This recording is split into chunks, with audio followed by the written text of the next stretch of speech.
Hello and welcome to Bhagavad Gita study. Today I am going to share something about Japa. Japa is highly recommended with any spiritual practice, especially if you are undertaking study of scriptures. Japa is actually mandatory. Why mandatory is what we are going to look at today. So, why Japa is the first thing that we are going to focus on. Spiritual practice consists of many elements, but the foundational element of any spiritual practice is smarana, which is to think and to be engaged in. Smriti is memory, so you engage that part of your memory in God. So your mind and all of its cognitive capacities would be engaged with God. That makes a spiritual practice complete. Actually, it is the foundation of any spiritual practice. So if you are in Hindu tradition, usually Hindu households do puja, bhajan. Some families sing the praises of Lord, and this is across all faiths. So there is singing praises of the Lord in Christianity. There is namas, which is completely sound based. So they chant loudly what is in Quran. So that's what the sound engages them, and then they do the act of namas, which engages their body and all the senses towards contemplation of Lord and the scriptures truth. Every religion or every path to God has this concept in one way or the other. Now in our context, we are going to engage in japa because of the following reason. Now, the mind is what is the enemy when it comes to tripping us off of our spiritual practice. The mind and its shenanigans have been completely analyzed and looked at by rishis, and brilliant rishis have given us this japa. Lord himself declares that he is japa yajna among yajnas in Bhagavad Gita. So why not japa, right? Not just that. In Bhagavatam, it is said that the only way in Kali Yuga is nama japa, because the other things that were done in other ages, it is just completely not possible in Kali Yuga. It's very hard to do, Ashwamedha, Yaga and Yajna, or all those things that the kings did and the other sages did, big yajnas, which required complete austerity, and the body had to be kept in a certain way, and complete celibacy had to be maintained. Not just the body celibacy, the mind had to be extremely pure for us to give us any benefit. Now, in fact, I would go here so much so that people that usually comment on this channel and elsewhere and everywhere, people who I have talked to, people who I have come across following various paths within Hinduism, they also always come and tell me that they are engaged in some sort of a jnana practice, and they are in the practice of awakening their kundalini, and the kundalini is just going to arise, and they are going to merge it in their Agnya chakra, and then they are going to be enlightened. That's their effort. There's nothing wrong with it, except that by design that is not possible in Kali Yuga. For you to be doing that kind of yoga, prescribed by Patanjali, your body has to be extremely able to be able to do that. And Kundalini yoga is completely messing with central nervous system. You're going to touch the wires there. You don't know anything about it. So the rishis did that. The rishis taught that during that age when it was possible, and the human bodies were not ingesting chemicals, ingesting animals, ingesting food that was served by people who eat animals, these things have a certain energy signature and they act in your body in a certain way. So with all these things that are, blocked doors in Kali Yuga, it's completely not possible for you not to eat outside. Sometimes you do end up eating outside.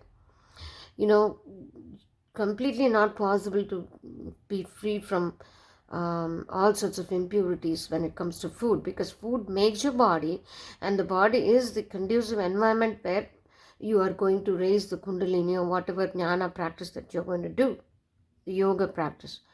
Those things are not conducive for, Narada says that, who's Trikala Jnani, and Vyasa is recommending something. And I think we have to listen to people who have already said that this is not going to work. This is going to be difficult. You may take that. It's up to you. Any time, it's up to a particular soul to decide its journey. But if someone says it's not going to work, and I have seen this person for who they are, I'm going to trust them. For example, if you find someone being extremely adept in living life joyfully in spite of what the world has to offer, and then you start to completely analyze what they do with their life, and you see that they're doing certain steps and that it's been working out for them, and you know this person very intimately, and they have already done it, they're doing it, it's right before your eyes, you won't reinvent the wheel. You will exactly do what they're doing. So if you have a guru and they have given you the method of japa, you've already hit lottery. You do not have to reinvent the wheel. Do not sway from it. Do not double guess yourself. Just do what they do. And mind in its own fashion would come to analyze and say, this is probably not it. Maybe there's much more to this. Maybe there's a complicated way. And you should not engage the mind there. The mind has to be shut down. So the mind, the way it works is it really loves patterns. It really loves to organize structures for you, and it is always wanting to find meaning and labels. That's how it works. So for the mind, while it does all this and complicates your life, it is a very wise thing to give the mind what it needs, which is a matter to repeat itself, because mind usually works with repetition. It brings back things from 10 years ago and taunts you and tortures you. And then the mind also repeatedly says, especially in the context of addictions and compulsions and all sorts of temptations, it would keep repeating to you, go for it, go for it, go for it. So if it is bringing you down, why not give it something where it takes you up? Uddharet. You remember the Uddharet thing from Bhagavad Gita? Whatever Uddharam something has to do, you have to do it for yourself. No one is going to come and lift you up. So that's exactly what the rishis have given us. Uddharam, which is to do Nama Japa. Give the mind something to repeat. A Nama or a mantra, it keeps repeating, and then it even resists repeating because it knows at some point that it is going to be quietened down, and it doesn't want to quiet down. But suddenly it actually enjoys and basks in the rest that it is receiving, that it starts to prompt you to do the japa. So the mind itself would want to repeat at one point. We have to take it to that point. So with the mind quietened, what happens? Naturally other things follow. Other things, namely mental clarity, spiritual knowledge, extreme calmness, ability to handle everything, all of it follows. This is why japa has been highly recommended for this age, because other things are absolutely not possible, extremely difficult to do. So you go to Bhagavatam, you go to lectures from revered gurus, you will always, always, always, always receive this information about japa and how great it is. Now, before we go into other things, why Bhagavad Gita and japa need to be done together, we have to know the difference between nama japa and mantra japa. When you want to repeat the name of Lord, it's nama japa.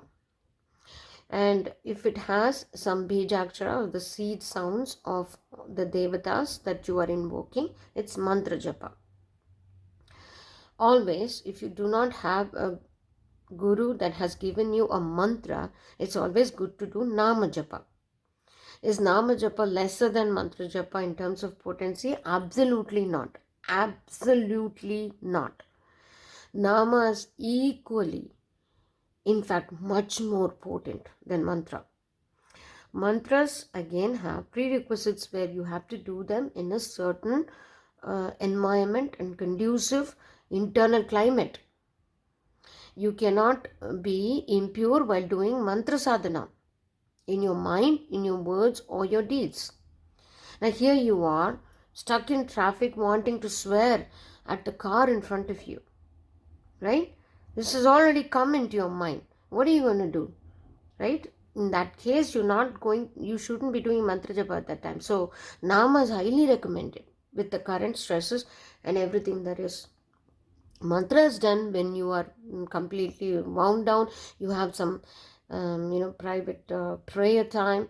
You light a lamp and you take a mala and you do mantra japa. That's going to work much more better. But nama japa can be done anywhere, anytime, at any situation or any internal and external climate that you are stuck in. Such freedom, right? You can do this. So why only certain nama? And why can't I say leaf, pen, and still be enlightened? Because all you're doing here is quietening the mind, and it doesn't work that way. That is where rishis have exceeded themselves and shown us that they're scientists. They're not just playing around here. These nama, they are potent with energy. When you repeat a nama or a mantra, there is an energy signature created, and that energy signature takes a form. So suppose you're saying Durga, Durga, this being Navratri. You're saying Durga, Durga, Durga. Durga has a specific form and this specific energy. What are you invoking by saying Durga? Is it a female body and a form? Absolutely not. This Nirakar, Virat, everywhere, in and about, Mattaha, Parataram, Nanyat, Kinchidasti, Dhananjay, this thing that is God, which is in and around everything and all pervading, and that does not have a form or a name, enveloping an entire universe/universes, can be realized by a certain energy signature that you want to give it. By repeating the name of the Lord with love, underline that, with love. The thing that you're going to invoke has to be done with utter reverence and love. If it is a play that you want to see what happens, that may not bring good outcomes. If you had the past lives good energy going for you, probably you will end up doing a beautiful thing with it. But if not, caution here, you should be knowing what you're doing. So you are invoking that energy pattern and creating that energy within you, the Ma Durga's energy. You start to experience God as Ma Durga, and that becomes your Ishtha. Or if she is already your Ishtha, you're invoking her to come sit in your heart and lead you spiritually. That is why only nama, leaf amounts to nothing.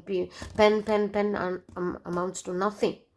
Namas are potent and mantras are absolutely potent too.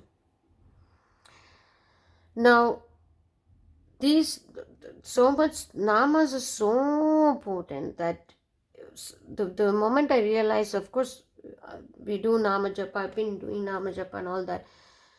there was one particular time when I was wowed at the power of Nama, which is I used to hear and also chant Sri Rudram, which is part of Vedas. Rudram, Namaka and Chamaka is part of Vedas. And, I was particularly attracted to it, and my husband used to always listen to it. It's extremely potent Vedic chant. It has to be done a certain way. You cannot mess with it. So I used to listen to it more than chanting, but at one point you listen so much so that it just goes on with you. You know the annotations, like in and out. Like there is places where you go up and go down, and the chant has to be a certain way. I used to do the Rudram, and then the bliss that came with it is just not going to be put in words. So Vedic chants create a certain amount of peace and bliss within you. It's up to that soul to, enjoy the bliss. There's nothing that can be said about it. So I used to really enjoy this. And then what happened is Ramana Maharishi's Aksharamana Malai came up. So Aksharamana Malai, I started to chant Aksharamana Malai. It's 108 Arunachalas there.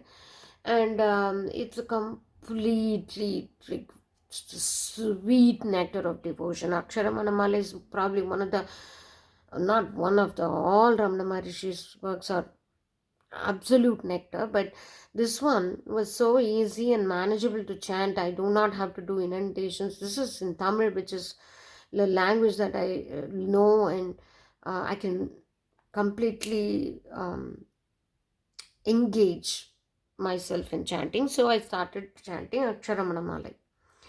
What I did realize was that the same thing that happened after Rudram, which is a Vedic chant, which had so many prerequisites with it, was happening after chanting Aksharamana Malai. Then I knew the power and potency of a saint's word, a saint giving you a nama. It does not have to be a Upadesham who has come and Upadesham to you. That was just his words written somewhere. Tulasidasa's Hanuman Chalisa, and Tulasidasa's words and Mirabai's bhajans do the same thing that Vedic chants do. So imagine the freedom and absolute availability of choices here to evolve. That's just mind-boggling. So exactly, you have to boggle your mind now. So that is why this Nama Japa is given. The power of Nama is so much so that it sounds like it's very easy, and it's very, some people were going Girivalam around Arunachala Hill, and that's when Ramana Maharishi was given a piece of paper and a pen to write Aksharamana Malai. And he just tears are rolling down his eyes while the paper was even wet, is what the account says, that when he finished writing that, the paper was totally wet. He was engaged in so much devotion. He was just bathing in it, that entire work is still potent. That's how Bhagavatam and Ramayana and Mahabharata are still potent with like sounds and words that just take you there, right there, like that. So that is why a nama is different from just doing whatever. And while you decide to do japa, it is a word of caution that do not choose pranava om to do repetition. Om has its own thing, and it has to be done a certain way. Again, just like the Sri Rudram I was saying, it has to be a certain way it has to be done, and your entire spine and your internal organs have to be a certain way for it to give results. So if you just keep on doing om and all the Gayatri mantra just playing on an app, that's all bad news. That is not, there are two outcomes to it. One, it would not give any results, which is actually a better outcome. The second outcome is it gives you bad results. So we don't want both of those. So it's always safe to pick up a nama like Arunachala or Namah Shivaya or Hare Krishna or Krishna or Rama, Jai Durga or Jema Kali, these are all things that you can repeat and get the same results without having all these hassles of having to be pure, having to have your body in a certain way, and very suitable for current times. And then Bhagavad Gita and Japa. Why would Japa help Bhagavad Gita? Already I said that Japa is going to give you increased clarity and inner guidance. And yes, you need that for any scripture study, especially as something as deep as Bhagavad Gita. And what happens with Japa is, after a certain number of repetitions and in very subtle ways that we do not have to analyze. The problem with current times is that everything is mind oriented. We need data, we need analysis for everything. There is a mango and your objective is to eat the sweet mango, right? And it's right in front of you in the tree. You just have to pluck it and eat it. Instead, what we do is we want to analyze which seed it came from. And this tree is producing a lot of good fruits. That means I can find that batch of seeds somewhere in the seed go down. You want to go and see how many number of batch of seeds are there, find that is similar to this, and then try to plant it, then make the mango several years later and eat it when right there it is in front of you. This is what we have been doing with engaging all our analytical capacities in everything, where it does not have to be done that way. So Japa will give you inner guidance to know Gita as it is.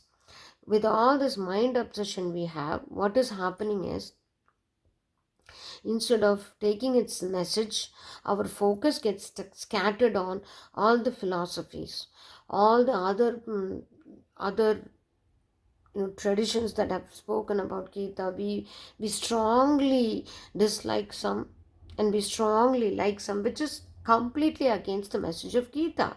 That's not the point of reading Gita. In fact, in this context, I would like to offer an explanation here. And this person that actually commented in some of my videos has unsubscribed to me. There were some very angry comments about ISKCON and Prabhupada from this person. And he was very upset that Prabhupada called Swami Vivekananda a rascal. And of course, I don't condone these things. But if our focus was that, what happens to what we are speaking about? We want to study Gita and we want to evolve spiritually. We want to get closer to the message and get closer to Lord. If that is our objective, and we have already said that we want to go to San Francisco, but we are putting the instructions in the Google map to go to Seattle. Is it going to help you? No. So if you think that someone's message and the delivery and the teaching is not good or conducive in your mind, you have decided this is not something that I want to be a part of, be away from it. But do not condemn it. If you start condemning it, first of all, thank it. So the very reason anything that appears before you as something that you do not want to be a part of is to remind you who you are. You're not that. So move on. Get to something that's closer to who you are. And thank that for having given you the reminder of who you are. Instead, you spend all the energy scolding that Acharya, within which you will have already created bad karma. Who knows? You don't know what is going on with it. And for all we know, and all the attacks on Sanatan Dharma now, 25-50 years from now, who knows, there will only be one form of Sanatan Dharma, which would be what ISKCON is having now. Who knows? Only there would be that form of Hinduism in vogue in a few years. Who knows? I welcome that, because the central message of that is to get closer to Krishna anyway. And after once actually does that, they won't do these things of condemning others and strongly disliking using harsh words against other traditions. So that is what Japa should be doing for you. That Japa should take you to a place of clarity where you know that absolutely all paths are trying to do the same. And you will have your own path and you will resonate to messages to it in a sattvic way. If you want to resist something, then it will persist. So if it's like war on war, right? You don't want violence, then why respond to it with mental violence, right? If you don't want violence, you will actually act in an opposite way. So that's what japa will give you, and you need that for reading the scripture, especially Bhagavad Gita. It would give cleanliness in your internal and outer life. After a certain number of japa repetitions, after it becomes a second nature to you, after you start to think that I'm wasting time, I'm not doing my beads, or if it's beads, it's beads. Otherwise, you run the mantra within your mind, you click and count. Or the count is necessary in the starting stages. And my guru used to say, chant loudly first, and then just move your lips, and then the third stage is where the mantra just runs in your mind, and there will be one stage where the mantra is doing you're not doing the mantra. So there will be that stage where that will be supreme bliss, where you are able to perform in the world. You're not going to become a vegetable. That's the way you know that you're doing it right, that you're still able to perform in the world and still be sane. With all the chaos, you have increased clarity, you are not torturing other beings, you have cleanliness within you and outside you. In everything you do, there is compassion. You'll choose the most compassionate way to live, eat, so and operate in society. That's what japa does. It has so many benefits, and you need all that for reading Gita, reciting Gita, understanding Gita, studying Gita, living Gita, loving Gita, and breathing Gita. You need this. So japa is highly recommended. How do I begin japa, and how do I keep it up? Now, you can have any ishta. If Shiva is your ishta, do it with Rudraksha bead. Krishna is your ishta, do it with Tulsi beads. If Amba, Jagdamba, Ambika, Divine Mother Durga, if she is your ishta, you can do with neem seeds this way, or red sandalwood, or there's lotus seeds that you can do it with. These are 108 beads. The way you hold them is this finger, and this shouldn't be engaged. There's an esoteric reason for that. And then you do this. And when I say reason for that, there's no need for that. The mango is right there. Do not look for the seeds. Just do what my guru has said. That's what I do. And this has gotten me somewhere. So it should get us somewhere. So that's the thought process. If you have a guru, just listen to him. If you don't have a guru, accept Shiva or your Ishta as guru and start doing japa this way in your beads.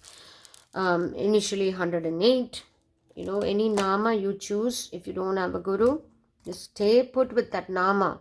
Do not leave it. To treat it as the highest treasure that you have ever received, and love it. Give it your tender love. What will you do if this full embodiment of love, peace, prosperity, everything stands before you and promises you to give unlimited happiness? What would you do with that? Give it a tight hug, right? So that's how you have to treat nama. Nama is everything. I will not leave nama. I will keep on chanting it. I will keep on chanting it. I will not leave it. And mind will do all its tricks, telling you that it's not getting you anywhere. It has to be discontinued. I don't think you're doing this right. You need more. You go to this guru who will give you much more.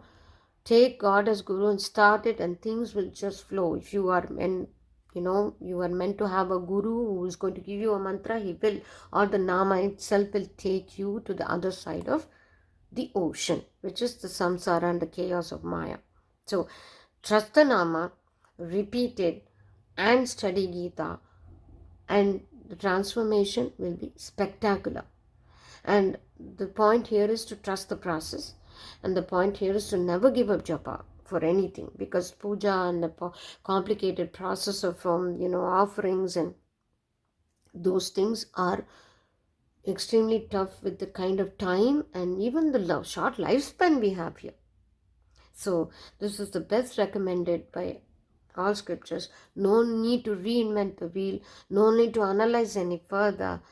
Bhakti is such a beautiful thing that there is no analysis in your place in your heart. So when you go with a heart full of love, I don't think the outcome would be bad, right? So how do I keep up? If you just falter, there's a gap, do not fret, do it again.